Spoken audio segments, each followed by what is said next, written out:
Sir अलग अलग लग्नों के हिसाब से हम लोग मार्केश, बादकेश, योग कारक, बेनिफिक, मेलेफिक, न्यूट्रल, ये सब प्लैनेट्स हम लोग विजुअलाइज करने के लिए कहा गया था हम लोग। बहुत बढ़िया। तो थोड़ा कंफ्यूजन तो है सर। जो कंफ्यूजन है वो रखो सामने। शुरुआत फिर करते हैं सर।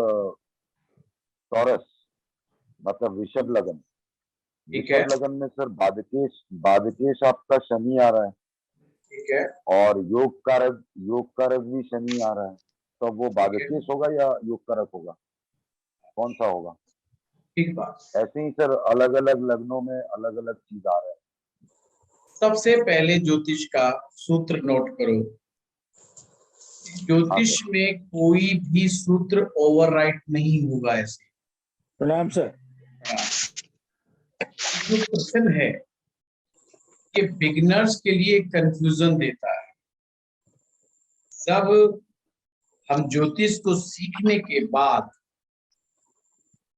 किसी की प्रैक्टिकल लाइफ को देखना आरंभ करते हैं, किसी के जीवन चक्र को देखना आरंभ करते हैं, तो जो बात, जो नियम बताए गए हैं वो हूबहू उनके ऊपर उतरते हैं। और हमें समझना क्या है? समझ रहे हैं हम वृष लगन। वृष लगन जिसका कि मालिक शुक्र ग्रह है, और एक सूत्र याद साथ में रखना, शनि ग्रह शुक्र को बहुत ज्यादा पसंद करता है। ये पूरे ज्योतिष में आगे तक चलेगा। जैसे एक प्रेमी प्रेमिका होते हैं ना, बिल्कुल वैसे ही वन साइडेड लव, सैटर्न का one sided love towards Venus रहता है कि भाई जो तू मर्जी कर, मैं तेरे को फायदा पहुंचाने का पूरा पूरा प्रयास करूंगा। पर अब हमने देखना क्या है कि उस शनि की खुद की सोच, कार्य करने का तरीका वो क्या है। ध्यान रहे, कोई भी व्यक्ति अपने नेचर को ज्यादा समय तक इग्नोर नहीं कर सकता। अपने रियल नेचर को ज्यादा समय तक इग्नोर नहीं कर सकता। उसी प्रकार से शनि ग्रह की जो प्रथम रूपेण उनकी जो ड्यूटी है, मतलब जो उनका ड्यूटी बनी हुई है ब्रह्मांड में, हम सभी को चलाने में, उस रोल को वो ज्यादा समय तक इग्नोर नहीं कर सकते। कोई भी प्लेनेट, केवल ये शनि की बात नहीं है, शनि की तो यहाँ चर्चा है इसलिए हम बात कर रहे हैं। कोई भी प्लेनेट अपनी ड्यूटी, अपने नेचर, अपने करेक्टर, अपने एट्रीब्यूट्स को ज्यादा समय तक इग्नोर नहीं कर सकता। अब शनि ग्रह को कहा क्या जाता है उसके बारे में चर्चा कर। शनि व्याधिकार, यानी जो शरीर में रोग देखने का काम करेगा वो शनि करेगा। शनि दंडाधिकारी, दंड देने का काम भी शनि ग्रह करते। हम सभी के कर्मों का लेखा जोखा का हिसाब किताब, पाप पुण्य का काम शनि ग्रह करेगा। शनि ग्रह का नेचर क्या है? वो उन लोगों को लाइक करता है जो हार्डवर्क करते हैं। वो उन लोगों को लाइक करता है जो किसी भी तरह से हमेशा काम में जूझते रहते, काम में लगे रहते। उनके लिए काम ही जीवन है, यानी कि कर्म ही जीवन है। कर्मठ लोगों को ही शनिदेव लाइक करते हैं। अब यहां पर जब शुक्र का लगन आया तो मामला फंस गया। क्या फंस गया कि जब नवम भाव का जो सूत्र आया तो नवम भाव बाधक हो गया। वो होना भी था, वो होना भी था। शनि ग्रह केवल और केवल सॉफ्ट हिसाब किताब में चला जाए ऐसा पॉसिबल कभी किसी भी लगन में नहीं होता, चाहे वो ग्रह कितना भी योगाकारी क्यों ना हो, हमेशा ध्यान रखिए। अब यहाँ पर नवम भाव उसकी बाधा है, इसके लिए शुक्र के लग्नों के लिए नवम भाव उसकी बाधा कौन बन रहा है? शनिदेव बन रहे हैं। शुक्र कौन सा ग्रह माना जाएगा? उसका नेचर क्या है? उसका नेचर है एंजॉय, मौज मस्ती, घूमना फिरना, आनंद लेना, ये उसका नैसर्गिक स्वभाव है। पॉजिटिव सोचना, सबसे बड़ी बात, काम नहीं करना, काम नहीं करना, ये ध्यान रखिएगा।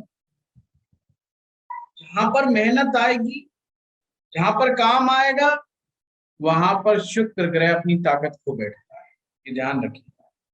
उसको चाहिए वेल ड्रेसअप होकर के, वेल टाई बेल्ट लगा करके मैनेजमेंट का काम करना है, तूने ये करना, तूने वो करना, ये किया कि नहीं किया, रिपोर्टिंग लेनी, बस एंजॉय करा, बस सोने का टाइम हो गया, कंफर्ट जोन में जाओ, नहाओ धो, खुशबू लगाओ बढ़िया सी, अपने घूमने फिरने का प्रोग्राम बनाओ, शाम को डिनर में क्या बनेगा, शाम को 5 बजे डिस्कस करना शुरू कर दो उस नाइट में क्या बनेगा और उसका नया टेस्ट कैसे आएगा। That's totally opposite to the set. अब समझने वाली बात क्या आ गई कि शनि की जो ड्यूटी दे दी वो 2 तरह की दे दी अकॉर्डिंग टू द काल पुरुष कुंडली। क्या ड्यूटी दे दी? नंबर 1, भाग्य की वृद्धि तुम्ही ने करनी है। शनि ग्रह के हाथ में दे दिया भाग्य, कि भाग्य इस बंदे को दे दो। अब बंदे का नेचर क्या है? बंदा कहता है मैं जब तक नहीं दूंगा, जब तक ये हार्ड वर्क करके नहीं दूंगा। और शुक्र वाले व्यक्ति का क्या दिमाग है? काम तो करना ही नहीं, दिमाग लगाऊंगा, हार्ड वर्क नहीं करूंगा। तो अब बताइए शनि ग्रह उसको भाग्य कैसे देता है? बहुत सिंपल लॉजिकल चीजें हैं ये। शनि अब भाग्य कैसे देंगे? क्योंकि शनि की नियमावली में तो ये चीज लिखी ही नहीं कि मैं किसी को बिठा के फ्री फोकट में दे दूं। अब ज्योतिष का सूत्र हमेशा दिमाग में रखिएगा, कोई भी ग्रह अपने नियम को ओवरराइड नहीं करता है, अपने डिसिप्लिन से बाहर नहीं जाता है कि चल यार आज तो खुश है दिल, चलो इसको दे दो, ऐसा नहीं करेगा। शनि के नियम में जो जो बातें लिखी गई हैं वो वैसे के वैसे ही देगा। अब शुक्र का लगन का व्यक्ति काम करके खुश नहीं है और शनि कहता है मैं भाग्य नहीं दूंगा जब तक तू काम नहीं करेगा, तो ये बाधा हो गई कि नहीं हो गई? बहुत बड़ी। तो सॉफ्टली तो मिल ही नहीं रहा मामला। वो तो जब तक हार्ड वर्क नहीं करेगा जब तक बात नहीं बनेगी। तो इसलिए नवम भाव जो यहां से भाग्य आना था वहां से उल्टा बाधा आ रही। दसम भाव कर्म, यहां ठीक है, शनि को भी कर्म पसंद है, शनि कर्म का देवता है, 10th हाउस इज आल्सो कर्म। यहां शनि देव उसको जस्टिफाई करते हैं, यहां उसको जस्टिफिकेशन मिल जाएगा। 10th house is house of success, कि बंदा हार्ड वर्क करेगा, मेहनत करेगा तो सफलता मिलेगी। ये तो शनि का नियम है कि जो व्यक्ति मेहनत करेगा मैं उसे सफलता दूंगा, ये उसका अपना वचन है। तो 10th हाउस इज जस्टिफाई। अब समस्या जब आती है ज्योतिषी के सामने, जब एक वृष लगन का आदमी आता है और उसको शनि की महादशा शुरू हो जाती है, शनि की अंतरदशा शुरू, अब वो बेचारा टेंशन में कि इसको क्या बताए, इसको ये बताऊं कि भाग्येश की दशा चल रही है या इसे बताऊं बाधकेश की दशा चल रही है। सामने वाला कंफ्यूज नहीं, कंफ्यूज ज्योतिषी है, ये ध्यान रखना। सिंपल शब्दों में उसे बताएं तेरे हाथ में समय आ रहा है, अब तू ये बता तेने इस समय को सफलता के मुकाम पर चढ़ाना है या जिंदगी में धक्के खाने। दोनों ही प्रकार का टाइम तेरे पास है, मैं रास्ता में हूं। जिंदगी में धक्के खाने हैं तो जैसा तू कर रहा है, ये समय तेरे लिए कुछ नहीं करके देगा। अगर तुझे जिंदगी में राइज करना है तो मैं तुझे टिप देता हूं, वो काम करना शुरू कर दे, तेरा काम बहुत अच्छा हो जाएगा। ये दशा तेरे लिए वारे न्यारे करने वाली दशा है, तेरे भाग्य को जगाने वाली दशा है। टोटल उस आदमी के हाथ में दे दिया। अब मान लीजिए किसी की अंतरदशा शनि ग्रह की 3 साल की है, तो आपने करना क्या है? आपने इसको 2 पार्ट्स में कर लेना है, एक नवम भाव और एक दसम भाव। दोनों के दोनों को टाइम मिलना चाहिए ना। नवम भाव को अपना टाइम मिलेगा, दसम भाव को अपना टाइम मिलेगा। तो मान लीजिए आज किसी की शनि की अंतरदशा लगी जो कि 3 साल की लगी है, तो सबसे पहले नंबर आएगा नवम भाव। तो लगन से गिनना शुरू करो कि किसको हम सबसे पहले दशा में मानेंगे। उसको हम मानेंगे नवम भाव को 1.5 साल मिले। अगर महादशा लगी है तो आप उसको भी आधा कर लेंगे, तो महादशा पहले नवम मतलब नवम भाव के रिजल्ट देगा। जब तक 1.5 साल तक शनिदेव नवम भाव के रिजल्ट दे रहा है, अगर उसने शनि की बात को, शनि की फिलॉसफी को नहीं माना तो 1.5 साल कुछ नहीं होने वाला। अगर मान लिया तो ये समय उसके लिए बहुत शानदार निकलने वाला है। अब क्वेश्चन यहां बनता है, फिर बाधा कहेंगी। अरे बाधा तो ये हो गई कि शनिदेव ने तुम्हें तोड़ा दिया, शनिदेव ने तुम्हें भगा दिया, शनिदेव तुमसे काम करवा रहे हैं, सुबह से शाम तक तुमसे मशक्कत करा रहे हैं। यानी कि उस इंसान को अपने भाग्य को जगाने के लिए मेहनत करनी।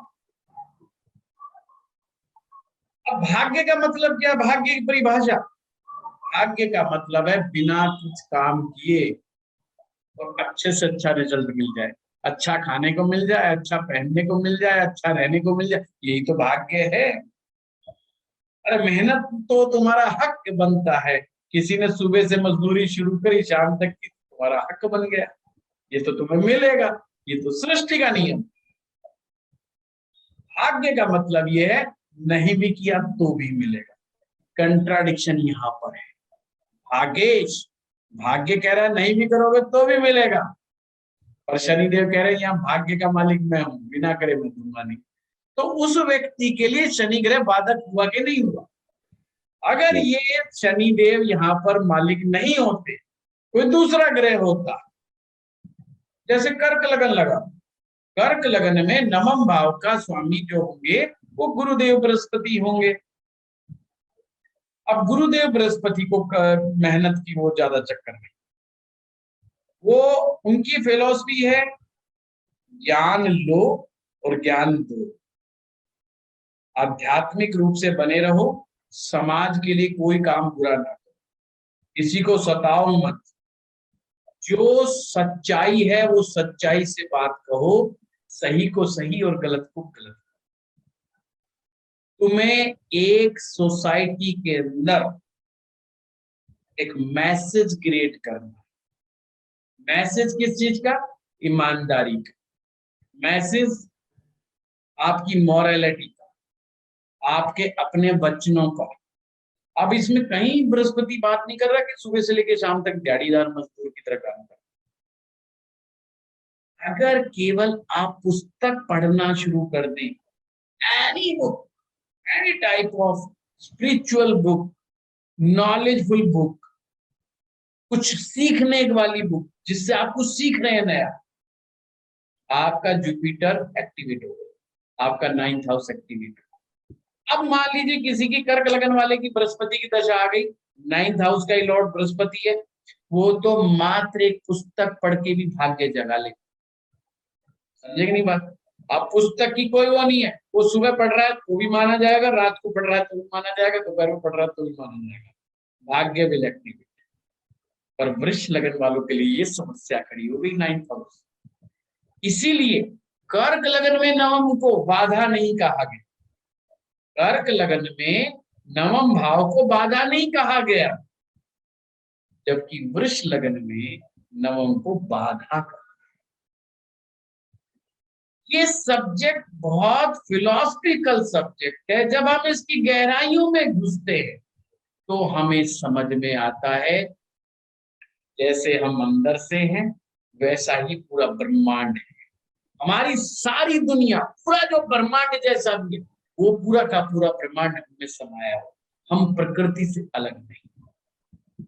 ग्रह की थ्योरी, 9 ग्रहों की थ्योरी आपको यही मैसेज दे रही है, वो हमारे ही जैसे, बस वो कभी भी डिसिप्लिन नहीं तोड़ते, कभी अपनी बातों से नहीं फिरते, कभी मूड के गुलाम नहीं।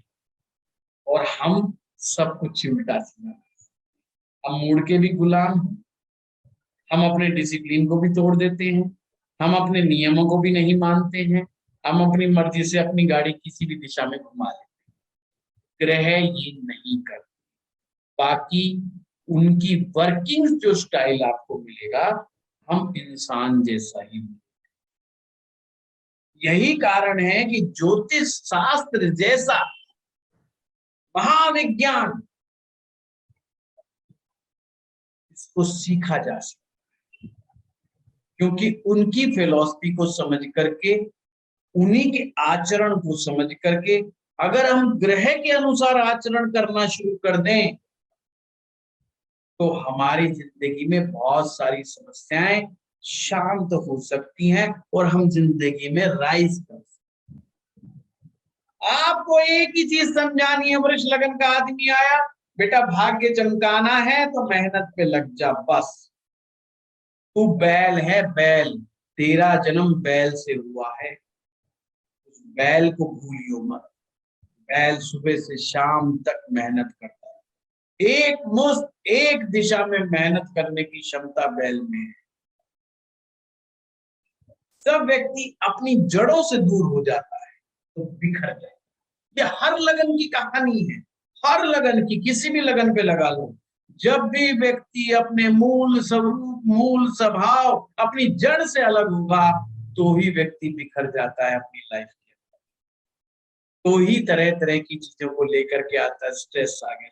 अरे स्ट्रेस मार्केट में नहीं बिकता, स्ट्रेस को हम लेने नहीं जाते, हम क्रिएट करते हैं, अपने मन मर्जी से स्ट्रेस क्रिएट करते हैं।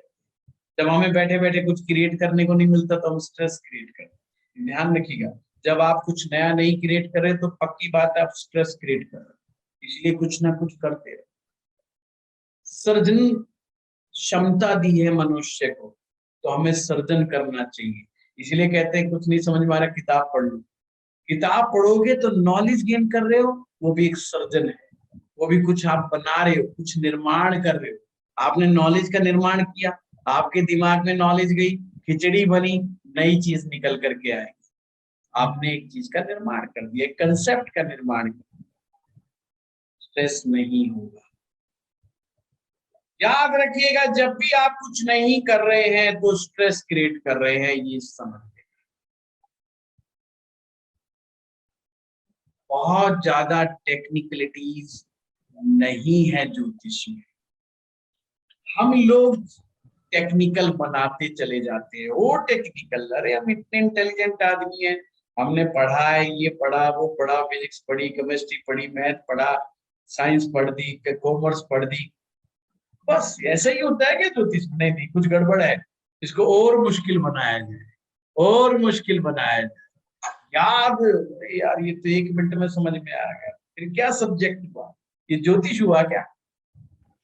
यही कारण से हम फंसते हैं और हमें एक उम्मीद बनती है कि हर लगन के बारे में डिस्क्राइब, और वो जो हर लगन के बारे में जो डिस्क्रिप्शन है उसमें एक लालच तो ये रहता है कि अपना भी लगन का नंबर आएगा, अपना भी थोड़ा पता चल जाएगा, एक लालच तो ये रहता है।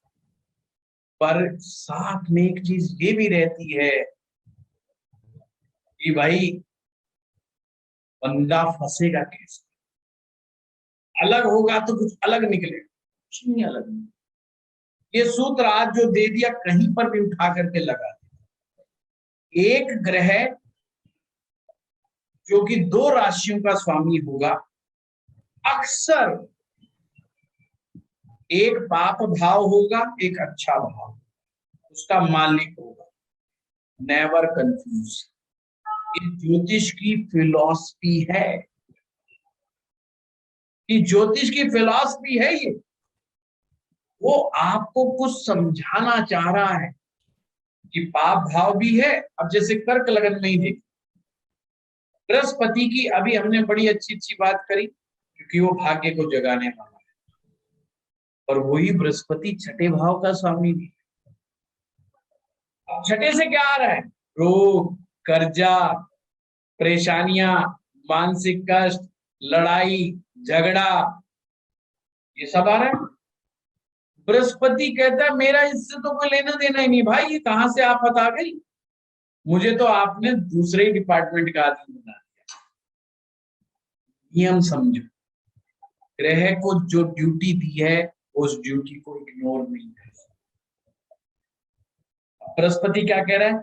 ये सारी चीजें मैं तुम्हें दूंगा जीवन में, रोग, कर्जा, परेशानी, मानसिक कष्ट, सब सब मैंने देने हैं।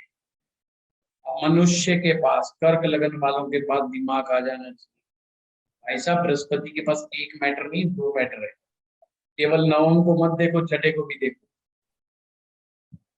अब इसमें कंफ्यूजन फिर वही आता है, बृहस्पति की दशा आई, अब अक्सर जो आउट ऑफ पॉजिटिव भाग्येश की दशा, वो ये नहीं बोलेगा छठ स्टेज की भी दशा।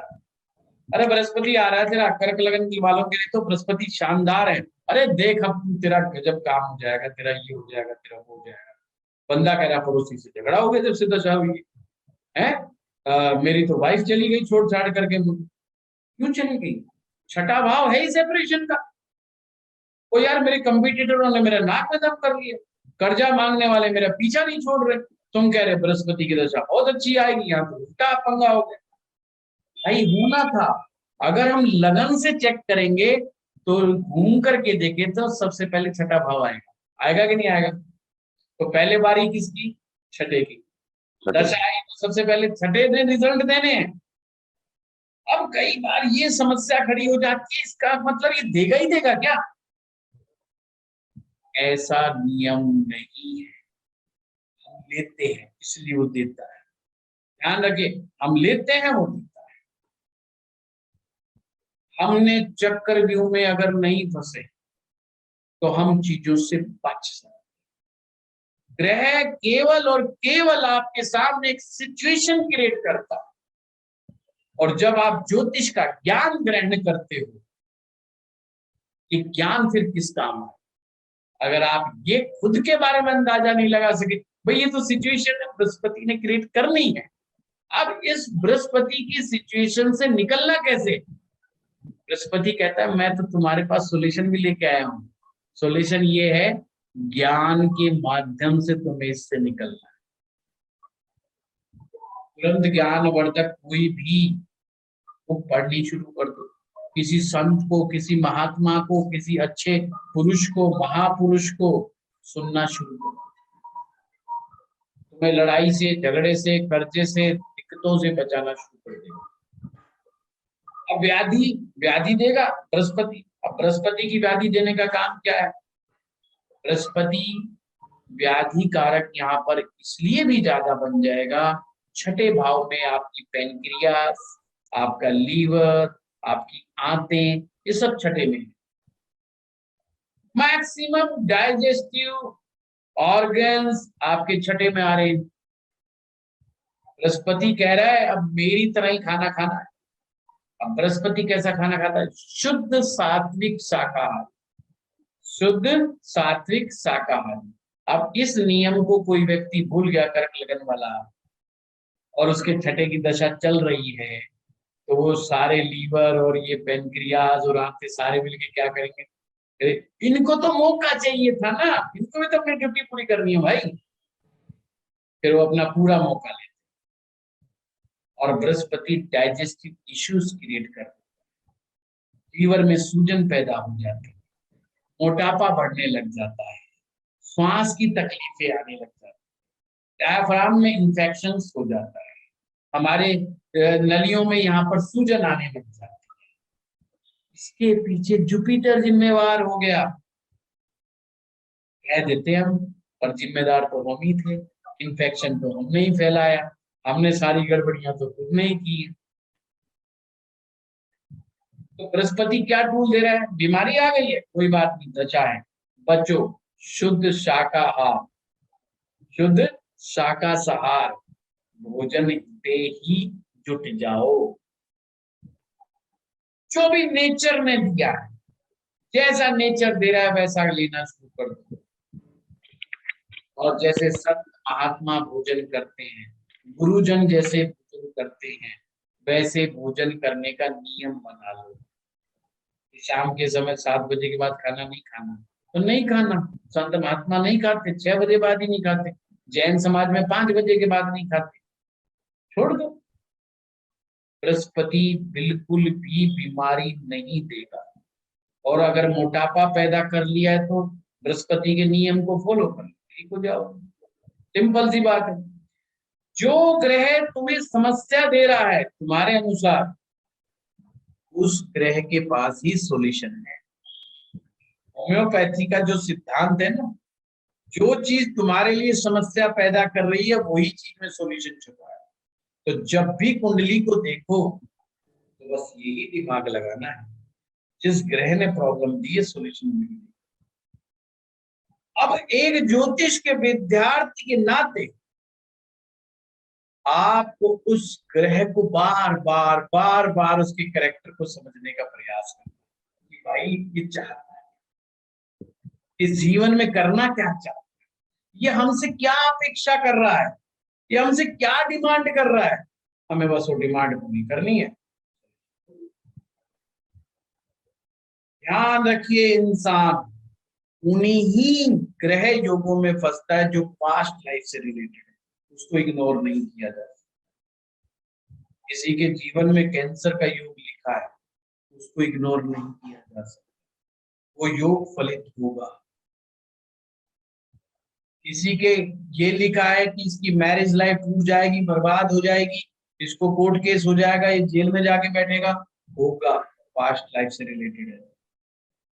पर जो दशा जन्य चीजें हैं उसको काफी हद तक हम उसमें सुधार कर सकते हैं। दशा जन्य चीजों में हम बच सकते हैं। बहुत सारी प्रॉब्लम हम खुद इकट्ठी करके लाते, तो ये चीज को ध्यान रखो। तो बिल्कुल कंफ्यूज मत होना कि जी ये 8वें का मालिक है, ये 9वें का मालिक है। अब 8वें का मालिक तो बहुत गड़बड़ है, 9वें का मालिक, उसकी फिलॉसफी में जाओ, वो 8वां क्या रहा है। 8वां इतना कह रहा है, शांत हो जाओ, ध्यान में चले जाओ, गुप्त ज्ञान सीखो। गुप्त ज्ञान गुप्त रूप से सीखना है, हल्ला मचा करके नहीं सीखना। जितना ज्यादा मेडिटेशन करोगे, जितना ज्यादा गहराई वाली बातें करोगे, जितना पेशेंस जीवन के अंदर लेकर के आओगे, अष्टम सही सही काम करने लगेगा और आपको इंट्यूशंस आने लगेंगी। आपको अपने आप अष्टम भाव रास्ता दिखाने लगेगा कि तुझे नेक्स्ट क्या करना है, तुझे नेक्स्ट क्या करना है। एक दैवीय शक्ति आपके अंदर आएगी, दैवीय शक्ति आपको बताएगी कि व्हाट इज द नेक्स्ट। भाव बहुत प्यारा है, अष्टम भाव बहुत प्यारा। हम सभी गुप्त चीजें सीखते हैं। गुप्त का मतलब क्या, जिनको हम नहीं डिस्कस करना चाहते, सिंपल सी बात है। हर मनुष्य बहुत सारी गुप्त बातें लेकर के पैदा होता है। गुप्त बातें वो नहीं जो सबको पता है पर कोई डिस्कस नहीं करता। हम सभी बहुत तरह तरह के गुप्त ज्ञान लेके बैठे। क्या सोचिए कि अगर वो गुप्त ज्ञान हमें ना मिले तो हम क्या करेंगे। हम तो मनुष्य मनुष्य कहलाने लायक नहीं। एक पशु के पास भी गुप्त ज्ञान छिपा हुआ है, हमारे पास भी छिपा हुआ है। अगर सोचिए वो ना मिले तो क्या। अगर जीवन और मृत्यु के बारे में अगर आपके दिमाग में क्वेश्चन नहीं आएंगे तो जीवन कैसे चले। अगर लगन जीवन है तो अष्टम मृत्यु। मृत्यु का मतलब ये नहीं डेथ हो जाएगी, मृत्यु का प्रश्न अष्टम है। मृत्यु के प्रश्न ही अष्टम से निकलेंगे। मौत के बाद क्या होगा, फिर इंसान की खुजली होगी दिमाग में, तो उल्टा सीधा काम मत कर भाई, मौत के बाद भी आगे कुछ है। आगे भी स्टेशन पे जाना है, कई स्टेशन आएंगे, तो आगे थोड़ा सा संयम तो से सर शांति से रहना। तो सर यहाँ पे ये हुआ कि अष्टम को अगर हम सुधार लें तो हमारा अगला जन्म बहुत अच्छा बीतने वाला है। Yes yes. और क्योंकि पिछला तो हम समझ नहीं रहे हैं, जिसका पनिशमेंट हम इस जन्म में ले रहे हैं, तो सर उसके लिए कोई ग्रह साथ नहीं देते उपाय करने के लिए? हाँ बिल्कुल देते हैं स्नेहा जी। सबसे पहले तो स्टार्ट ही ये करना चाहिए, मैं पास्ट लाइफ के नेगेटिव कार्मिक चीजों को ही समझना चाहिए अपनी कुंडली में। जो भी ग्रह आपकी कुंडली के छठे भाव में आया है, जो भी आठवें भाव में आया है, जो भी 12वें भाव में आया है, तीन चीजें 6, 8, 12 में जो जो ग्रह बैठे हैं, बड़ा आसान तरीके से बता रहा हूं, वो आपके पास्ट लाइफ के उल्टे सीधे कर्मों का ही दुष्परिणाम। क्लियर? छठे भाव का स्वामी, आठवें भाव का स्वामी, 12वें भाव का स्वामी, जहां पर भी जाकर के जिस ग्रह के साथ बैठ जाएंगे उसका संबंध पास्ट है। यानी कि अगर उनके रिजल्ट आ रहे हैं तो ये पूर्व जन्म में हमने कुछ किया था गड़बड़, जिसकी वजह से हमें भुगतना ही होगा। वो होगा, उसको माइल्ड कुछ हद तक किया जा सकता है, बट इग्नोर नहीं कर सकते, हम उसको मिटा नहीं सकते कि साहब ये लो, अब किसी की कुंडली में पितृ दोष आ गया, पूर्वजों का दोष है, हम नहीं आए थे संसार में, जैसे ही हम आए हमें तो गिफ्ट के बीच में सर्टिफिकेट लिखा मिल गया पितृ दोष के साथ पैदा। अब बताओ क्या करें? अब हमने देखा कि ये पितृ दोष, अब हम इसको माइल्ड कर सकते हैं कि आगे ना बढ़े ये बीमारी, हम तक आ गई ठीक है, अब हमारे बच्चों में नहीं जानी चाहिए, अब हमें उसका समाधान खोजना है। तो ये है पास्ट। कई लोग गलती खाते हैं, हम उस ज्योतिषी के पास जाएंगे जो पास्ट बता देगा, अब ज्योतिषी जो हो वो बेचारा पास्ट बताने लगेगा तो समझ में आएगा नहीं, क्योंकि यहाँ तो पूर्व जन्म की बात हो रही है। लोग सोचते इवेंट वाला पास्ट, अरे भाई इवेंट वाला पास्ट कोई नहीं बताता, और अगर कोई बता रहा है तो वो जस्ट एक इंट्यूशन का कमाल है, not a game of the past life connection को समझाना ही पास्ट है। और वो जब तक आप उसको माइल्ड नहीं करोगे तो जीवन सरल सहज नहीं होगा। क्या पुण्यों का लेखा जोखा नहीं होता? बिल्कुल होता है। जो भी ग्रह है आपकी कुंडली में शुभ बैठा, जो भी ग्रह आपकी कुंडली में लगन पंचम नवम में बैठा, पंचम भाव का जो स्वामी ग्रह है, ये सब पुण्यों को ही रिप्रेजेंट कर रहे हैं आपकी कुंडली में। ये बता रहे हैं ये आपने बड़े अच्छे अच्छे कर्म करे थे, इसीलिए तो आपकी कुंडली के अंदर ये ग्रह इतनी शानदार तरीके से बैठा हुआ। जब भी कुंडली में कोई भी ग्रह टेंटेड हो, गलत जगह पर बैठा हो, राहु केतु के साथ बैठा हो, राहु केतु की दृष्टि में बैठा हो, समझ लेना उस ग्रह से रिलेटेड गड़बड़ करके आया। मान लीजिए आपकी कुंडली में राहु और मंगल एक साथ बैठे, उन्होंने कहा अंगारक, ये योग अभी का नहीं है, पास्ट लाइफ। पिछले जन्म में आपने अपनी शक्ति का प्रबल प्रदर्शन किया और गरीबों को, कमजोरों को बहुत बुरी तरह से कुचला है। आपने आगजनी की घटनाएं लगवाई है, आपने लोगों के घरों में आगे लगवाई है, मारकाट करी है, तलवार से, त्रिशूल से, गोली से, बंदूक से लोगों को ऊपर अत्याचार की है। अपना प्रभुत्व जमाने के लिए आपने लोगों को बेवजह पीटा है। राहु मंगल इस जन्म में क्या करने वाले, सोचने वाली बात है। उस व्यक्ति में गुस्सा बहुत आता है, छोटी छोटी बातों पर वो हमेशा ऐसा लगेगा जैसे मेरे अंदर अंगारे जल रहे, बस मैं किसी को पीट लूं, किसी से मैं लड़ लूं, किसी से मैं झगड़ा कर लूं, उसने ये क्यों कर दिया, उसने। तो एक्चुअली में तो वो इस जन्म में खुद भोग रहा है। जिसके अंगारक योग हो उसको कह दे बस तू खाली बैठा रहे, चुपचाप बैठो, उसका मरना कर दिया। भगवान ने उसके अंदर इतनी ज्यादा ऊर्जा दे दी है, पर ऊर्जा का रास्ता नहीं दिया है। ये तो सबसे बड़ी तकलीफ है।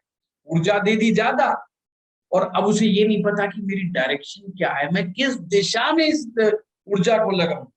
तो क्या करेगा? अपने आस से, पड़ोस से, परिवार से, यार से, दोस्त से झगड़ा करेगा, और क्या करेगा। अब झगड़ा नहीं मिलेगा तो वो भी हेल्थ खराब, नहीं बोलेगा तो चुप रहेगा तो मरा। और यही अंगारक दोष अंदर ही अंदर उसको जलाएगा। एसिडिटी की प्रॉब्लम, पेट के इश्यूज, बालों का जल्दी सफेद होना, आंखें खराब जल्दी हो जाना, स्किन की एलर्जीज हो जाना, ब्लड से संबंधित बीमारियां, रक्त संबंधी बुरे बुरे विकार पैदा हो, अर्ली एज के अंदर ब्लड प्रेशर की प्रॉब्लम पैदा हो जाना। ये क्या चीज है? अब ऐसा आदमी शुद्ध सात्विक खाना भी खाएगा ना, तो भी बेचारा फंस जाएगा। फंसेगा कैसे? फंसेगा इसलिए कभी ना कभी चूकेगा और उसी दिन फंसेगा। यही पास्ट लाइफ का जाल है, यही जाल है कि आप जरा सा चूक के उठ गए। यही हमारा पास्ट लाइफ का कार्मिक हिस्सा है। इसीलिए चाहे राहु मंगल का कॉम्बिनेशन हो, गुरु राहु का हो, राहु चंद्रमा हो, चंद्रमा केतु हो, मतलब कुछ भी ऐसे उल्टे सीधे कॉम्बिनेशन जो हमारी कुंडलियों में बने होते हैं, ग्रह छठे में बैठ जाए, आठवें में बैठ जाए, बार कार्मिक संबंध पास्ट। मंगल 12वें भाव में बैठा है जी, तो भाई कहाँ बैठा है? भाई तो 12वें में बैठा है। भाई कर्जा मांगता है आप, भाई आएगा, भाई तंग करेगा।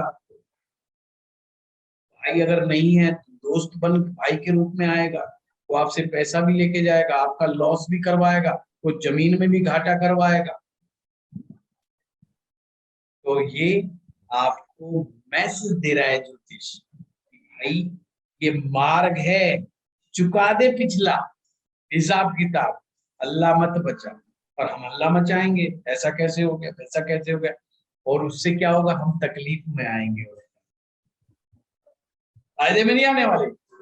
यही इसी तरह से पास्ट लाइफ के नेगेटिव कार्मिक साइकिल वाले जितने भी कॉम्बिनेशंस हैं, ये हमें इस जन्म में क्रोध अग्नि, काम अग्नि के रूप में हमें जलाते हैं।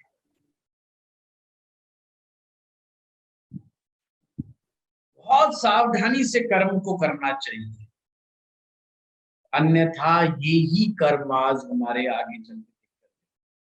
पति पत्नी का संबंध खराब हो गया, संबंध विच्छेद हो गया, दिक्कतें पैदा हो गई।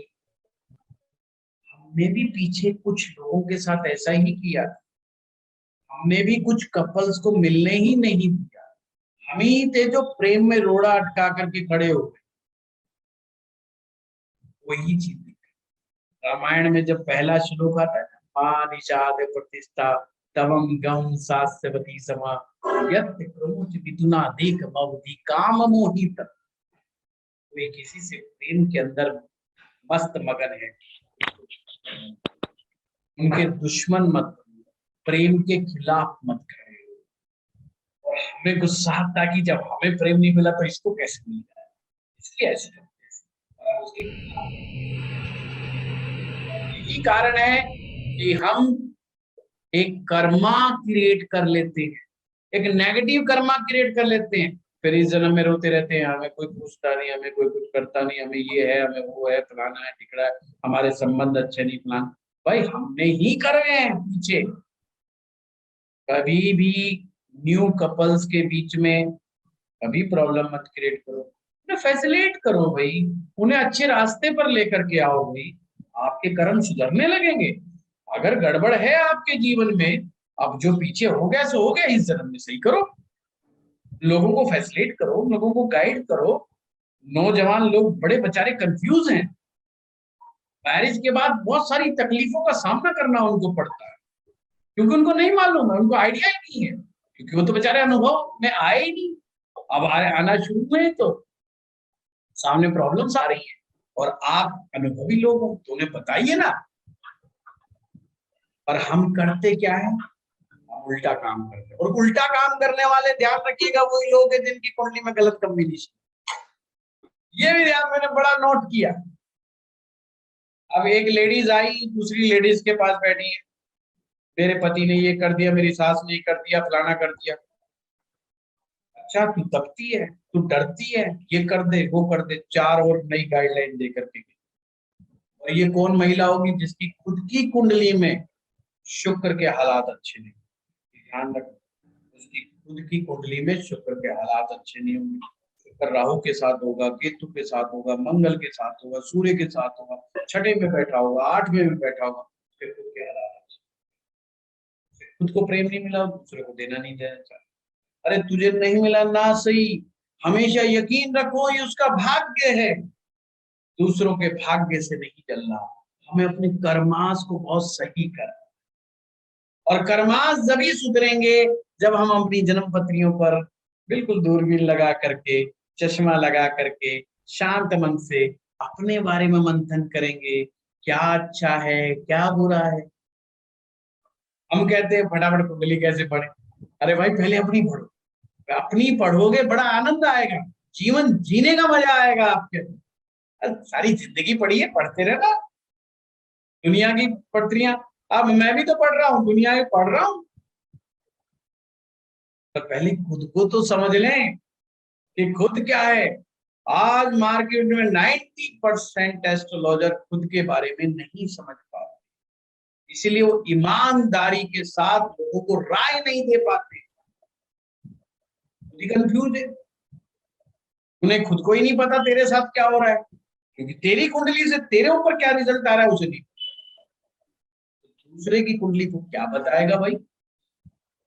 अपने ग्रहों के साथ कनेक्शन फील करो, उस एनर्जी को फील करो कि मैं कब, कहां, क्यों, कैसे सोचता हूं, मेरे जीवन में ये सब चीजें क्यों आ रही हैं, इसके पीछे मैं कहां तक जिम्मेवार हूं, क्या मैं इसको ठीक कर सकता हूं। बोलिए कुंडली, बैठिए, अच्छा मेरे साथ ये चैलेंज है, ओ या तो एक्सेप्ट कीजिए या ठीक, दो ही रास्ते, या तो एक्सेप्ट कीजिए या ठीक कीजिए। घरवाली का आपका झगड़ा है, एक्सेप्टेड, स्वीकार कर लीजिए, क्या ठीक कर, और कोई रास्ता नहीं है। एक्सेप्ट करना है, ये सोच के मेरा पास्ट कर्म है, इसको देना है, मैंने पिछली बार तंग किया था, इस बार तू ले ले भाई, कोई बात नहीं, दो गाली फालतू ले ले, अपन चुप बैठे, चुपता हो जाएगा। और एक चीज ध्यान रखो, एक्सेप्टेंस के बाद क्या होगा, आपका जीवन साथी में अमूल चूल परिवर्तन आएगा, उसका स्वभाव में परिवर्तन आएगा। आप देखेंगे ये वही आदमी था, ये वही औरत थी, उनमें परिवर्तन। पर अगर जब तक उसका पिछला हिसाब आप चुकता नहीं कर दोगे, भाई चाहे 50 साल के हो जाओ, चाहे 60 साल के, वो लट लेके खड़े मिले, क्योंकि उनका तुम दे ही नहीं रहे, जो देना था वो तो तुम लौटा नहीं रहे हो, वो वैसे ही लड़ेंगे। इसको जितना जल्दी करें तो। दूसरा तरीका, कोई कहता है भाई देखो ऐसा है जी, अपनी तो ईगो इतनी ज्यादा स्ट्रांग है, अपन झुक नहीं सकते, पर इस चीज को सॉर्ट आउट भी करना चाहते हैं। उसका सिंपल सा समाधान है, ज्योतिष में मंत्र, मणि, औषधि, दान और कर्म, ये 5 इस टूल का इस्तेमाल करो, अच्छे मंत्रों का पाठ करो, वो शुरू हो, कोई अच्छा रत्न धारण करो, किसी अच्छे विद्वान से मिलकर के रत्न धारण करो। औषधि, औषधि का मतलब प्रिकॉशंस, मुझे क्या चीज करना है और क्या नहीं करना। औषधि का मतलब दवाई नहीं होता हमेशा, औषधि का मतलब प्रिकॉशंस। अगर मान लीजिए आप पुरुष है, पुरुष का शुक्र खराब है, प्रिकॉशंस क्या लेना, आपने हर स्त्री का मान सम्मान करना है, उसको रेस्पेक्ट, अच्छी निगाहों से देखना है, उसकी हेल्प करनी है, और हेल्प भी ऐसे करनी है, अब मुझे इससे कोई उम्मीद नहीं, मुझे इससे कुछ नहीं, हेल्प करूंगा वन साइडेड हेल्प, पर उधर से मुझे हेल्प नहीं चाहिए, वापस रिवर्स नहीं चाहिए, मुझे तो थैंक यू भी नहीं चाहिए। आपका ये दोष धीरे धीरे कम होने लगेगा। ये होता है प्रिकॉशन। किसी भी महिला के लिए समस्या ना बने, और महिला जो आपकी घरवाली क्यों ना, उसके लिए भी समस्या ना बने, सिंपल सी बात है। तो उससे आपका दोष धीरे धीरे एक दिन सामान्य स्थितियां बनती है। औषधि है कर्मा। कर्म आपको ऐसा करना है जिससे महिलाएं खुश रहें। मुझे पता है इस मामले में आपको कई बार झूठ बोलना पड़ेगा, पर कोई बात नहीं, अप्लाई। किसी को दुखी, चाहे आप होटल में खाना खाने जा रहे हो, उसने वो खाना कैसे दे दिया, उसको मुस्कुराइए, उससे बात कीजिए कि जी वो आपसे बढ़िया तो कोई बनाता ही नहीं। ऐसे बना बना करके आइए, पर दुखी मत करके आइए किसी को। समझिए बात को। आप देखेंगे आपका धीरे धीरे शुक्र सुधरने लगेगा, और जैसे जैसे आपका शुक्र सुधरेगा वैसे वैसे आप में हिम्मत आएगी। किस चीज की? लोगों की तारीफ करने। आपका दिल खुलने लगेगा, आपका जीवन आनंदमय होने लगेगा। शुक्र की बरसात जब तक जीवन में नहीं होती, जब तक जीवन जीरो है। बिना शुक्र के जीवन जीरो है, ये समझ लीजिए बात। शुक्र ही जीवन का आनंद है, और हम सभी लोग यही तो। हम क्यों पूरा कुंडलियां देख रहे हैं, क्यों पास्ट लाइफ कर्मा देख रहे हैं, क्यों हम आने वाला समय देख रहे हैं? मेन उद्देश्य क्या है? मेन उद्देश्य है मेंटल पीस, लव। हर आत्मा की एक ही पुकार है, हर आत्मा की एक ही पुकार है, प्यार। आत्मा कौन? सूर्य है, और इसलिए ध्यान से समझना, शुक्र उसकी इर्द गिर्द ही रहता है। प्यार भटकता रहता है आत्मा के आसपास आसपास आसपास। वो चाहता है मिले, मिलो। तो आत्मा की पुकार प्यार है। पैसा पूसा कुछ नहीं, ये सब कहने की बातें हैं। पैसा एक माध्यम है किसी चीज को रिप्रेजेंट करने का, दिखाने का, पर रियल हमारे अंदर की आत्मा की पुकार तो प्रेम। अब प्रेम कैसे पैदा हो, इस बात पर जोर देना है। अगर आपको समझ में नहीं आ रहा कि प्रेम कहाँ से पैदा होगा, कुंडली उठाइए, देखिए शुक्र महाराज कहाँ बैठे हुए हैं, किसके साथ बैठे हुए हैं, किसके साथ डुबकी लगा रहे हैं, कहाँ फंसे हुए हैं या सही सही चल रहे हैं। इसे समझ में आना चाहिए कि आपका शुक्र कितना पीड़ित है या शुक्र कितना कमजोर है, वहीं से समझ में आना। और फिर उसी हिसाब से गणित लगा दीजिएगा, कितना मुझे वर्क करना है। शुक्र खराब है तो आपको लौटाना है लोगों को, मिलना मुलना नहीं है, मिलेगा बाद में, रिवर्स होके मिलेगा सब कुछ, ये ध्यान रखना, और इसी जीवन में मिलेगा। बस शुरू में आपने लौटा देना, सिर्फ सिर्फ देना और कुछ नहीं। इस फिलॉसफी के साथ आप काम करोगे, ठीक होगा। शुक्र ठीक आने के बाद ये चीज एकदम मस्त। आप लोगों में से बहुत सारे लोग मेरे साथ आयुर्वेद वाला कोर्स कर रहे हैं संडे का।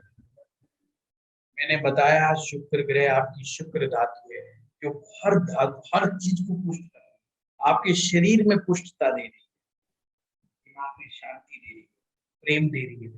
बिना शांति के प्रेम उपज नहीं सकता, ये ध्यान रखिएगा।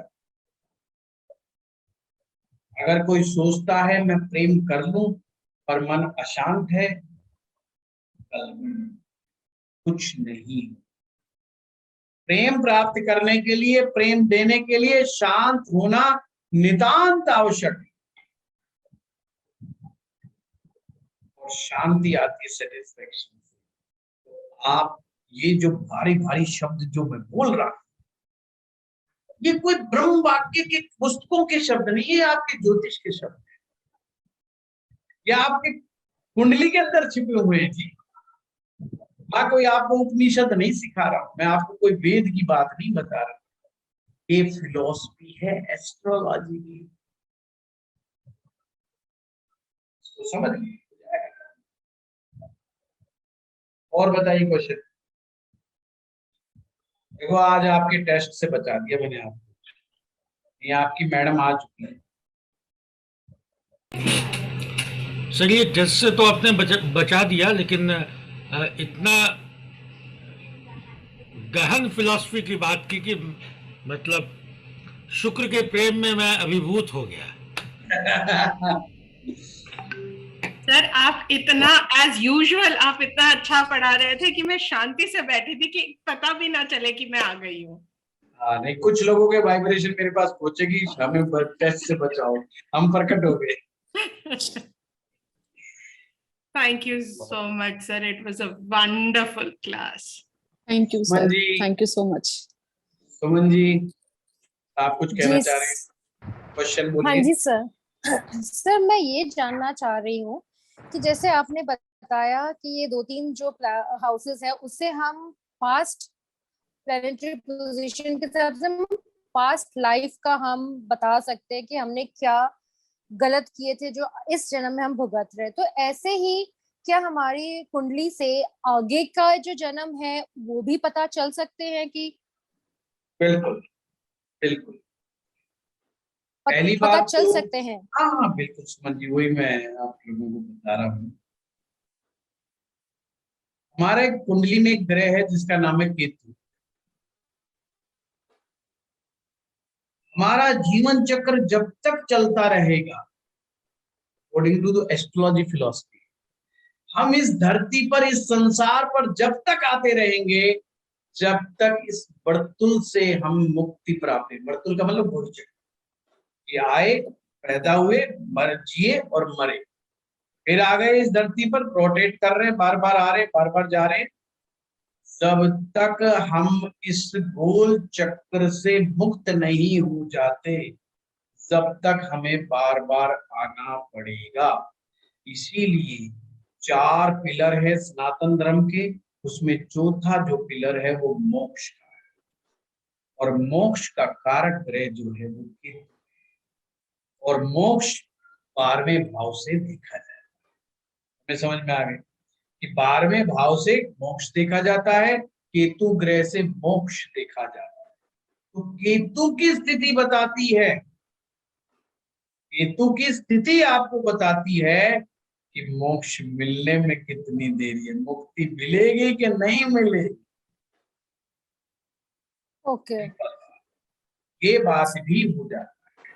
पर क्या मुक्ति मिलती ही है? उसके लिए केतु कहता है प्रयास के बगैर कुछ नहीं। जब तक महा समाधि तक नहीं पहुंचोगे, जब तक महासमाधि की यात्रा नहीं करोगे, जब तक ऊर्ध्वगमन की यात्रा नहीं करोगे, तब तक कुछ नहीं मुक्ति मिलनी। आप इसी संसार के मोह पाश बंधन में बंद करके रह जाओगे। वही बंधु बांधव, ये वो, ये जो माया के जो रूप हैं, इन्हीं के अंदर फंस के रह जाओगे। हमारी हालत बिल्कुल वैसी होती है संसार में जैसे जो रानी मक्खी की अपने शहद के छत्ते में होती है। वो शहद के अंदर भरी पड़ी, जा ही नहीं सकती, छत्ता भी छोड़ के नहीं जा सकती। उसको रखवाली के लिए वह चौकीदार बना के, और उसको लगता है चारों तरफ से तू देख कितने रखवाले तेरे, सारी मक्खियां तेरी सेवा कर रही, तू तो रानी मक्खी है। पर जब छत्ता टूटता है तो मरती रानी मक्खी, बाकी तो उड़ने के चांस है, इन्हीं के पास नहीं। इसी तरीके से हम इस संसार के अंदर मोह से इतने लिप्त रहते हैं कि हम सभी का ध्यान रखते हैं, बस अपना ही ध्यान नहीं रखता, और हम फिर इसी वर्तुल के अंदर आ रहे, फिर इसी सृष्टि चक्र के अंदर आ रहे, और बार बार चलते रहते हैं, और सुख और दुख हम जीवन में भोगते रहते हैं। समस्या जब आती है जब हम बहुत ही निम्न स्तर का जीवन प्राप्त कर लेते हैं। हमने देखा होगा इस संसार में बेचारे कैसे कैसे दुखी प्राणी लोग हैं। कोई सब्जी का ठेला लगा रहा है, किसी के पास सुबह रोटी है, शाम को रोटी नहीं है, किसी के पास घर नहीं है, किसी के पास कुछ नहीं है। इतनी ज्यादा विपदाएं हैं, कैसे कैसे संकट हैं। बच्चा हुआ है, माँ बाप की देहांत हो गया है, बेचारा कहीं कहीं पल रहा है, गुंडा बन रहा है, मवाली बन रहा है, कितने कष्ट, कितने दुख। इसे कहते हैं निम्न स्तर का जीवन। अगर हमारा भी जन्म अगले मामले, अगले जन्म में अगर ऐसे ही इस कमजोर योनि को प्राप्त कर ले, कमजोर स्थिति को प्राप्त कर ले धरती लोक पर, तो जीवन कितना गड़बड़ हो सकता है। इसके विपरीत हमारे पास चांस है कि हम राजा बने, हम प्रिंस बने, हम रानी बने, हम महारानी बने, इस संसार के समस्त सुखों का उपभोग करें। सकल पदार्थ है जगमाई, पर बिन भाग नर पावत नहीं। ये तो भाग्य से इस संसार में सब चीज व्याप्त, हर सुख सुविधा व्याप्त, और बिना भाग्य की कोई भी मनुष्य उसे प्राप्त नहीं करता। दादी ने बड़ा अच्छा वचन कहा है, तो भाग्य को प्राप्त करो। तो नवम भाव है ना, पकड़ लो उसको। नवम भाव ना आपकी, जैसे फिजिक्स में नियम होता है ना, एनर्जी बैंड्स, एनर्जी बढ़ाते जाओगे आपकी पोजीशन ऊपर बढ़ती जाएगी। ऐसे ही जीवन में आप अपने पास से ऊर्जाएं इकट्ठी करते रहोगे, सकारात्मक ऊर्जा, सकारात्मक ऊर्जा इकट्ठी करते रहोगे, आपका जीवन ऊर्ध्वगामी बनता रहेगा, और निश्चित रूप से जो अगला जन्म होगा वो भी बहुत अच्छी होगा। ठीक है सुमन जी? सर पर जैसे हाँ सर, आपने ये बात समझ आ गई कि हम उससे आगे का देख सकते हैं, पर आपने कहा कि हम जो पिछले लेकर आए हैं वो अगर हम उनको दो चीजें हो सकती, या तो हम एक्सेप्ट कर लें या हम उसको ठीक कर लें, तो वो ठीक होगा, और जिससे कि हमारे आगे का हम लाइफ को ठीक कर पाएंगे। तो वो हमारे पर है। अगर आज मैं इन दोनों को नहीं एक्सेप्ट करती हूँ जो आपने बताया, और मैं गलत रास्ते पे जाती हूँ, तो मैं अपना आगे का तो नहीं ठीक कर पाऊंगी। तो वो कैसे, ये मेरा आज इस लाइफ का चार्ट मेरा आगे के चार्ट को फिर कैसे बताएगा? क्योंकि मैंने तो अभी डिसाइड ही नहीं किया है कि मैं इसको एक्सेप्ट कर रही हूँ, ठीक कर रही हूँ, या मैं इसको और ही गलत ले जा रही हूँ। तो वो आगे का चार्ट कैसे आएगा आगे की लाइफ का? आपने अगर ध्यान से सुना हो तो मैंने ये कहा कि ऑटोमेटिक रिन्यूअल प्रोसेस नहीं है। केतु ग्रह का ऑटोमेटिक रिन्यूअल प्रोसेस नहीं है। एप्लीकेशन देनी पड़ेगी, एप्लीकेशन के रूल्स एंड रेगुलेशंस को फॉलो करना पड़ेगा, यानी महासमाधि प्राप्त करनी पड़ेगी, अदरवाइज कुछ नहीं होना जाना। यहीं पर जैसे कर्म इस धरती पर एक्सेप्टेंस या नॉन एक्सेप्टेंस के साथ बिता के आओगे, उससे जो कार्मिक साइकिल नया क्रिएट होगा आपका, उसके आधार पर आपको अगला जन्म मिलेगा, ना कि केतु के आधार पर। केतु की कुछ टर्म्स एंड कंडीशंस है। केतु साधु है, साधु। साधु का यहाँ पर तात्पर्य है totally detached personality, totally detached personality, ना कहूं से दोस्ती ना कहूं से बैर, अपने को कोई लेना देना। उस तरह की पर्सनैलिटी को साधु कहा गया है, उस तरह के ग्रह को केतु कहा गया है। केतु कहते हैं डिटैच हो जाओ अपने परिवार से, संसार से, हर चीज से जो भी तुम्हारे साथ संबंध रखती है। जैसे भगवान महावीर हो गए, भगवान महावीर लास्ट में नगन हो गए, पर अपने साथ कमंडल लेके चलते हैं, कमंडल लेकर के चलते हैं, और कुत्ता उनके साथ चलता है। उनकी स्टोरी पढ़िए, और लास्ट में कमंडल भी छूट जाता है, क्योंकि उनको लगता है, उनको देखता है कुत्ता तो पानी वैसे ही पी रहा है, इसके पास तो कमंडल ही नहीं है, और तू कमंडल लेके क्या करेगा? पानी तो ही पीना है। ये तेरा मोह है इस कमंडल के साथ, ये कमंडल तेरा है। वो बार बार जब भी समाधि में बैठने की कोशिश करते, ध्यान रखते तो कमंडल तो सही सलामत पड़ा है। जैसे हम मंदिर में जाते हैं, चप्पल का ध्यान रखते हैं, चले तो शरीर से हम अंदर जाते हैं, ध्यान तो चप्पल पर ही होता है ना। तो चप्पल क्या हमारा बाधक है, हमारी बाधा है चप्पल, कि वो प्रभु से मिलने नहीं दे रहा है ना। इसलिए पहले बड़े बुजुर्ग पहले चप्पल ही घर उतार ले जाते थे, नंगे पैर ही चले जाते थे, और बड़ी अपने टेंशन ही खत्म। कहने का मेरा तात्पर्य ये है, ये जो छोटे छोटे अटैचमेंट्स हमारे जीवन में आते हैं, जब तक हम हर चीज से डिटैच नहीं हो जाते, तो आगे की यात्रा। तो महावीर भगवान जब ही बने जब उनसे कमंडल भी छूट गए, कपड़े तो छूट ही गए, और वो फिर आज जैन धर्म साथ, जैन धर्म की धुरी है भगवान वहां। तो ये हायर स्पिरिचुअल लेवल की बात, हायर लेवल। ठीक है, तो ये जो आपका प्रश्न है वो उसका आंसर आपको। हाँ जी, और कोई? सर आप सर मैं पूछ लूं सर? मानवी जी हैंड रेज करो पहले। अच्छा ठीक है सर, ठीक है सर। मैं इस मामले में मंगल हूँ थोड़ा। अनुराग जी। सर जैसे कोई ग्रह फंक्शनल बेनिफिक होते हैं और नेचुरल बेनिफिक होते हैं, तो सर अब किसी कुंडली में कैसे कौन किसको ओवरराइड करता है, कैसे वो पता करते हैं कि पोजिशनल के हिसाब से जैसे कहाँ बैठे हुए हैं, कैसे वो करते हैं सर? बहुत अच्छी बात है अनुराग जी, ये सिचुएशनल है नंबर 1 बात। और हर ग्रह कुंडली में चाहे मैलिफिक हो चाहे बेनिफिक, यहाँ पर एक स्कूल की तरह काम किया गया है। कभी किसी बच्चे को टीम ए में डाल देते हैं, कभी बच्चे को बी में डाल देते हैं, बिल्कुल इसी तरीके से आपने इसको ऐसे समझना है कि मैलिफिक प्लैनेट, जिसे हम अशुभ ग्रह हिंदी में कह रहे हैं, अशुभ ग्रह को भी शुभ काम करना पड़ता है और शुभ ग्रह को भी अशुभ काम करना पड़ता है। ये हर एक की कुंडली के अंदर कोई एब्सोल्यूट रूप से कोई नहीं कह सकता मेरी कुंडली में तो शुभ ग्रह ही अच्छा काम करेंगे या मेरी कुंडली में अशुभ ग्रह ही अच्छा काम करेंगे। दोनों आपस में मिल बांट के। अब आपका प्रश्न क्या है? प्रश्न ये निकल रहा है कि कैसे डिसाइड करें हम कि ये मैलेफिक ग्रह और ये मैलेफिक हमारा रिजल्ट देगा। तो उसके लिए आपके भाव बने हुए हैं, हमारे 12 भाव बने हुए हैं। 12 भाव डिसाइड करते हैं कि जो भी इस भाव का स्वामी होगा उसका रोल क्या है। जैसे अगर किसी भी व्यक्ति की कुंडली में छठे भाव का ग्रह शुभ हो या अशुभ हो, शुभ हो या अशुभ हो, उसने रोग, कर्जा, परेशानियां, सेपरेशन ये देने की जिम्मेवारी अब उस ग्रह के पास है।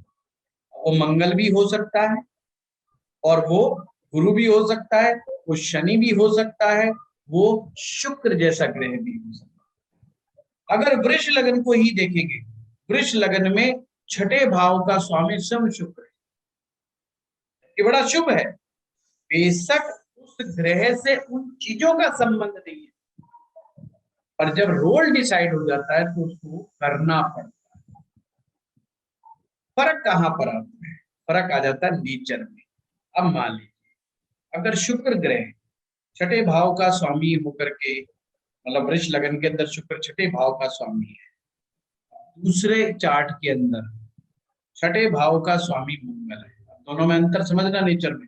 एक मैंने शुभ ग्रह लिया है, एक मैंने अशुभ ग्रह लिया, दो अलग अलग लोग हैं, दोनों की ही हम छठे भाव की व्याख्या। एक का छठे भाव का स्वामी शुक्र है, दूसरे का मंगल है छठे भाव का स्वामी। शुक्र क्या करेगा और मंगल क्या नहीं करेगा? शुक्र एक्सीडेंट नहीं करवाएगा, शुक्र लड़ाई झगड़े में मार पिटाइयां गोलियां नहीं चलवाएगा, तलवारबाजियां नहीं करवाएगा, नेवर। ये शुक्र की फिलॉसफी नहीं। शुक्र क्या करेगा? शुक्र के पास 3 ऑर्गन्स आए हैं उसके अंडर में, लीवर है, इंटेस्टाइन है और आपका पैनक्रियाज है। तो जब भी वो छठे के रिजल्ट को ज्यादा देने की कोशिश करेगा तो डायबिटीज दे देगा, लीवर के अंदर इंफेक्शन पैदा कर देगा, हाथों के अंदर गड़बड़ियां पैदा कर देगा। और ये बीमारियां जो होंगी ऑपरेशनल नहीं देगा, ऑपरेशनल नहीं देगा। अब दूसरा आदमी की भी छठे की दशा चल गई, अब उसका स्वामी मंगल है।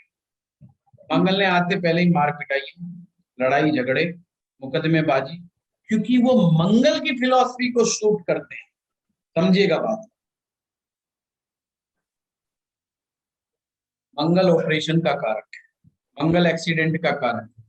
तो मंगल हर वो चीज जो देगा जिसका संबंध, जिसकी मेंटेलिटी, जिसका तो मतलब फिलॉसफी उस छठे भाव से जो मैच करती है, वो बहुत तेजी गति से। तो एक प्रकार से वृष लगन वाला इस मामले में ज्यादा लकी हम कहेंगे कि जब छठे भाव की दशा चलेगी उसको हेल्थ में यूरिनरी प्रॉब्लम का ध्यान रखना पड़ेगा, उसको किडनी से रिलेटेड दिक्कतों का ध्यान रखना पड़ेगा, उसको प्रेम संबंधों से रिलेटेड दिक्कतों का ध्यान रखना पड़ेगा। पर ये नहीं कि गोली लग जाएगी, एक्सीडेंट हो जाएगा, मर्डर हो जाएगा, वो सब चीजें छठे भाव की दशा नहीं देने वाली। यही कारण है जनरलाइज वे से कभी नहीं कहना चाहिए कि छठे भाव की दशा चली तो ये होगा, एक्सीडेंट होगा, मुकदमा लगेगा। नहीं भाई, ग्रह अपनी मानसिकता के अनुसार रिजल्ट ज्यादा देगा, बजाय के हाँ रोल निभाएगा, ऐसा नहीं कि रोल नहीं निभाएगा, मतलब अगर उसका परेशान करने का रोल है ना तो परेशान करेगा, पर वो अपनी ही चीजों के द्वारा, अपनी ही फिलॉसफी के द्वारा, अपने ही माध्यम से। अब इसका एक काम और होता है, छठा भाव स्कैंडल कर सकता है, अफेयर के अंदर गड़बड़ पैदा कर सकता है छठा भाव। छठा भाव आपके ऊपर लांछन लगवा सकता है।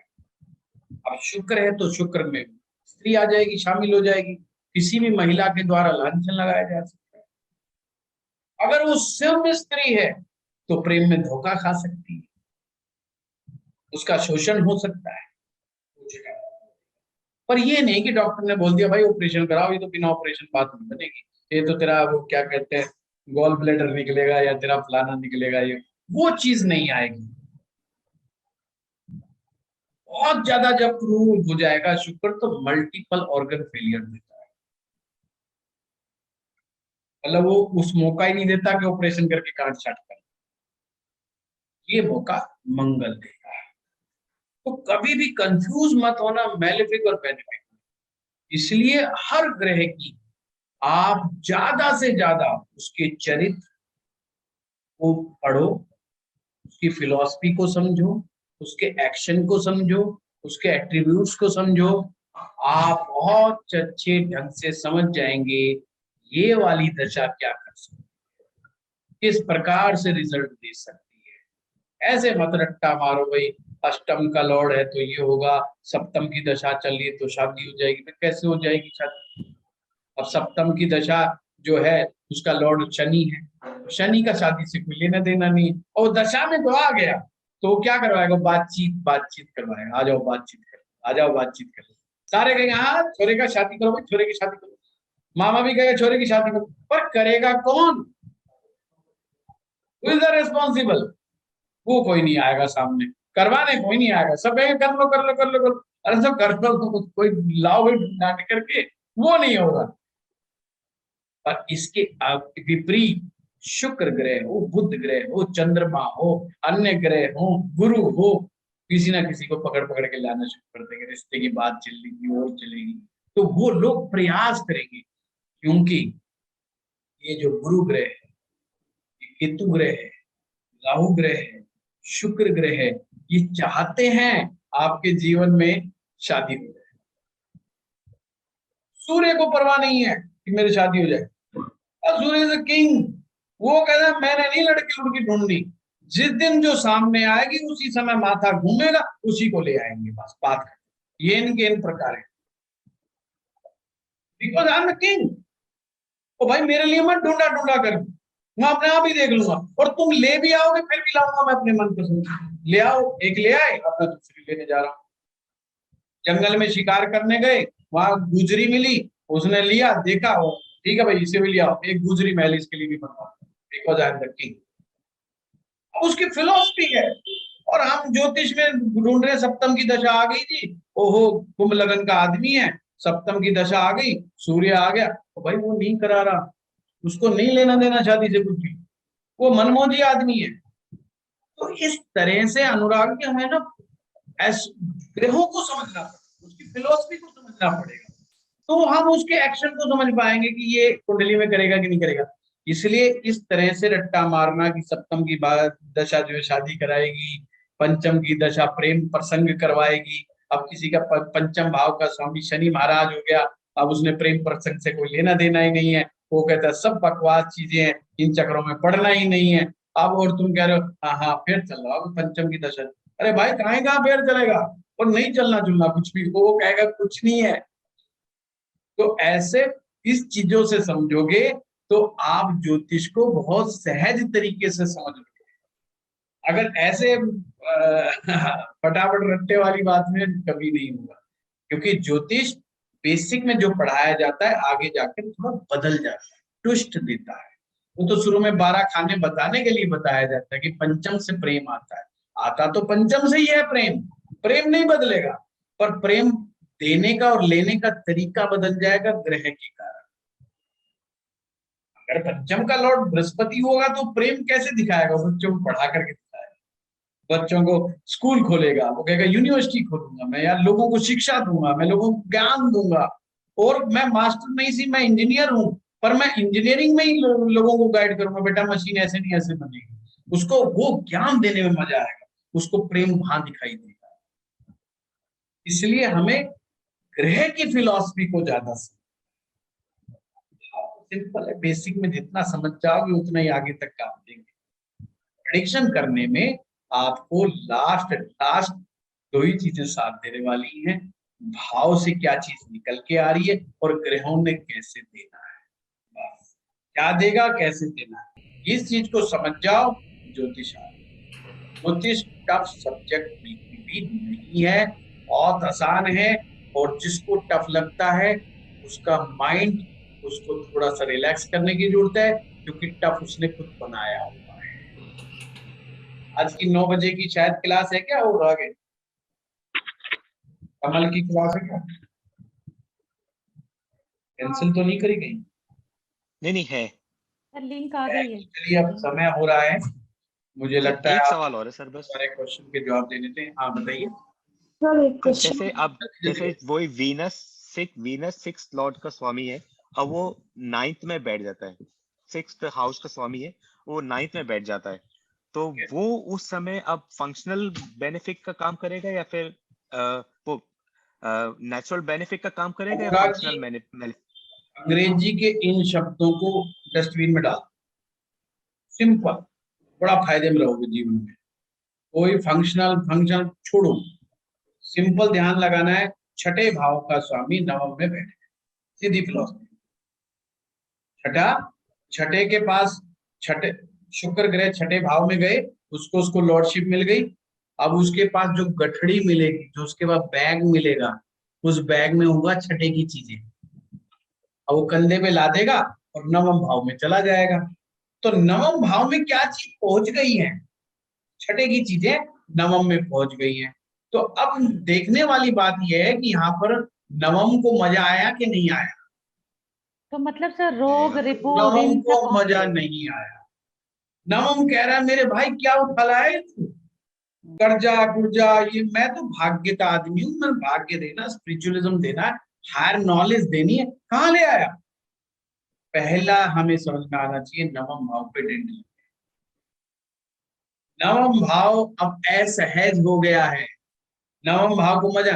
अब ये बोलो कि शुक्र आया था, गुरु भी आकर के बैठ जाता तो ऐसे ही होता, मंगल भी आ जाता आके ऐसे बैठ, छठे का लॉर्ड होके बैठता तो वो भी यही काम करता। मतलब फिलॉसफी ये है कि छठे का कबाड़ा नवम में पहुंच रहा है। अब नवम में जब कबाड़ा पहुंचेगा तो हमारे कैरियर में बाधा आएगी। 9th हाउस आजकल की भाषा के हिसाब से हमारा कैरियर की स्ट्रेंथ है, हमारे कैरियर में दिक्कत आ सकती है, समय पर प्रमोशन में दिक्कत आ सकती है, बहुत सारी चीजों में गड़बड़ी फील, या बंदे को ऐसा भी फील हो सकता है यार मेरा लक है ना 99% काम हो जाता, लास्ट में फंसता, पता नहीं क्यों फंसा, इसलिए कि छठे का कबाड़ा वहां पे आके फंस गया। छठे का काम क्या है, छठे ने आपके जीवन में परेशानियां पैदा कर, अब वो परेशानी नवम में पैदा कर रहा है। बहुत सिंपल है कि वो छठे ने जो परेशानी पैदा करनी थी अब वो नवम भाव में जाके पैदा कर रहा है। तो 9th हाउस पर प्रॉब्लम आ गई। अब 9th हाउस की प्रॉब्लम से निजात केवल एक ही चीज दिला सकती है, वो 9th हाउस का लॉर्ड। अगर 9th हाउस का लॉर्ड बहुत अच्छा शानदार स्थिति में बैठा हुआ है तो उस दोष को काफी हद तक दूर किया जा सकता है। अगर वो कमजोर बैठा है फिर तो जो छठा करेगा वो करेगा।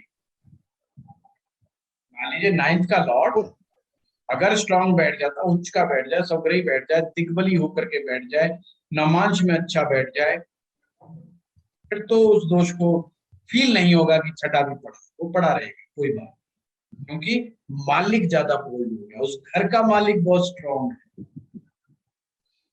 तो बेनिफिक फंक्शनल इन चक्रों में ज्यादा मत पड़ना, सीखने के लिए बस समझ एक बार, वन टाइम, उसके बाद दिमाग में मत लाना क्योंकि कि काम आएगा ही नहीं। अब यहाँ पर फंक्शनल, फंक्शनल का मतलब सिंपल इतना है कि उसकी ड्यूटी क्या है, उसका फंक्शन क्या है, उसको एक्स्ट्रा ड्यूटी क्या मिल गई है, वही फंक्शनल हो जाएगा। और हर ग्रह को, हर ग्रह को ड्यूटी मिलेगी, जो मैलेफिक है, जो बेनिफिक है, हर ग्रह को ड्यूटी मिलती है, और अच्छी भी मिलती है और बुरी भी मिलती है, और उसको निभानी पड़ती है। ठीक है। और सर अगर नाइन्थ लॉर्ड आके sir. सिक्स्थ Thank में you, बैठ जाए, है जी, अगर नाइन्थ लॉर्ड आके सिक्स्थ में बैठ जाए तो उसका बट्टा गर्म, बेचारा भाग्य काम बिठा दिया छठे में, मुकदमेबाजी के घर में कोर्ट कचहरी में भेज दिया है। भाग्य की देवी को आपने कोर्ट में भेज दिया, कचहरी में भेज दिया, झगड़े में भेज दिया, विवाद में। समझिए, जिसके पास जो देता है, जिसके पास सकारात्मकता है, नवम के पास अपार सकारात्मकता है, और आपने उसको कुंडली के खड्डे में भेज दिया जहाँ पे नकारात्मकता है। आप बहुत बढ़िया कपड़े पहन करके एकदम बढ़िया बढ़िया इत्र उत्र लगा करके चलिए, है मथुरा वृंदावन की गली में, पता चला वहां किसी नाली में घुस गए और सारे कपड़े खराब हो गए। अब सोचिए क्या मिला, अब आए कि नहीं आनंद आए। अब वो खुशबू नहीं याद आ रही छठे जो आप लगा के चले थे घर से, है सारा दिमाग कहाँ चला गया, कचरे पर। अरे मेरी पैंट खराब हो गई, मेरा ये खराब हो गया। वही हाल नवम का छठे में जाने से हो जाता है। ठीक है। आप वीरेंद्र जी, ब्रजेंद्र जी, अरोड़ा साहब, आप बताइए, कुछ कह रहे थे सर। इसी में एट का लॉर्ड भी सिक्स्थ में आता है तो 8th का लॉर्ड 6th में जाना अलग घटना है, क्योंकि अष्टम भी अच्छा नहीं और छठा भी अच्छा नहीं, बुरे बुरे साथ मिलके बैठ के कोई दिक्कत नहीं। वो कहते हैं भाई एक आदमी अपना जो बेटा है वो शराब पीता है, बोला गया कहाँ है, घर से बाहर निकल, बोला 2 और शराबियों के साथ बैठे, कोई टेंशन। दिक्कत उस बेटे की है जो बेटा शराब नहीं पीता है और वो जाकर के बैठेगा शराबियों के साथ। अब टेंशन हो गई कि कहीं उसको ना पिला दे। तो छठे का लॉर्ड 8वें में आ जाए, 8वें का छठे में चला जाए, या 12वें में चला जाए, 12वें का छठे 8वें में आ जाए, ये सब अच्छे हैं। ये विपरीत राजयोग में कन्वर्ट हो जाते हैं। आगे उर्मी जी बताएंगे आपको समय आने पर। अभी दूसरी उसका क्लास का टाइम हो गया। Thank you, thank you, thank you, thank you, सभी को बहुत बहुत धन्यवाद। सर धन्यवाद सर। मिलते हैं ग्रुप के ऊपर।